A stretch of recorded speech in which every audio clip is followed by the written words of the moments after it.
prend des risques considérables pour livrer en fait des choses qui sont totalement inutiles la plupart du temps, dans 99% des cas, à des personnes qui sont en parfaite forme physique. En général, je fais 6 heures de vélo par jour, une cinquantaine d'heures par semaine. Malheureusement, comme j'avais pas de sous de côté, il a fallu que je travaille, comme beaucoup de mes collègues. Ce qui va se passer au niveau des compagnies aériennes, il y a des faillites qui ont déjà été constatées, il y en aura d'autres. Nous, notre peur quand même, c'est que après le Covid, on ait un effet entonnoir avec seulement les créations qui marchaient déjà bien ou les très grosses structures qui survivent et tout le reste qui disparaît.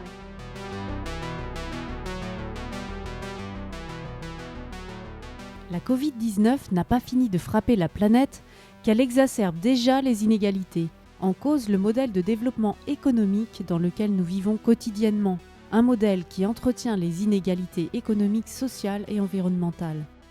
The remainder of the profit is paid out as dividends.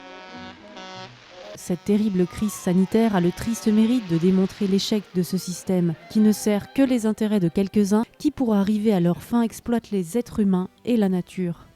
D'après l'ONG Oxfam, ce sont près de 500 millions de personnes supplémentaires qui vont basculer dans la pauvreté avec cette crise, ce qui représentera un retour en arrière de 10 ans. En France, malgré les politiques d'austérité auxquelles notre système de protection sociale et nos services publics sont soumis depuis les dernières décennies, les acquis de la lutte sociale ont une nouvelle fois joué le rôle d'amortisseur social. Même soumis à rude épreuve, ils ont montré combien ils nous étaient indispensables.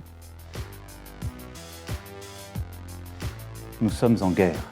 Aujourd'hui, le gouvernement, à travers sa communication, a comme objectif de préparer l'opinion publique à de nouveaux sacrifices sociaux, et cela au nom de la reprise économique. Cela s'est traduit par exemple par l'ordonnance portant à 60 heures la durée hebdomadaire du temps de travail jusqu'en 2020.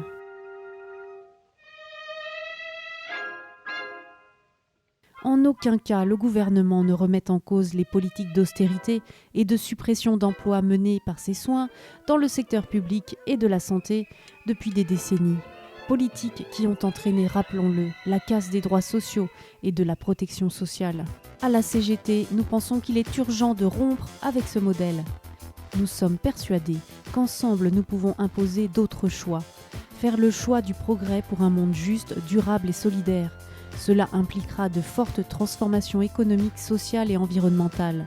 Il est urgent de nous engager à mettre en place des politiques publiques de long terme qui s'articuleraient entre autres autour d'un plan de développement de tous les services publics, d'une fiscalité plus juste et redistributive en imposant les grandes fortunes, en créant une taxe des transactions financières ou en mettant en place un véritable plan de lutte contre l'évasion fiscale. Ou encore d'un plan de développement, de réorientation et de relocalisation de l'industrie, de l'agriculture et des services afin de les rendre plus justes socialement et de satisfaire les besoins essentiels des populations et de répondre à la crise écologique. Ces nécessaires transformations ne concernent pas uniquement notre pays. La récente pandémie démontre qu'elles concernent toute la planète.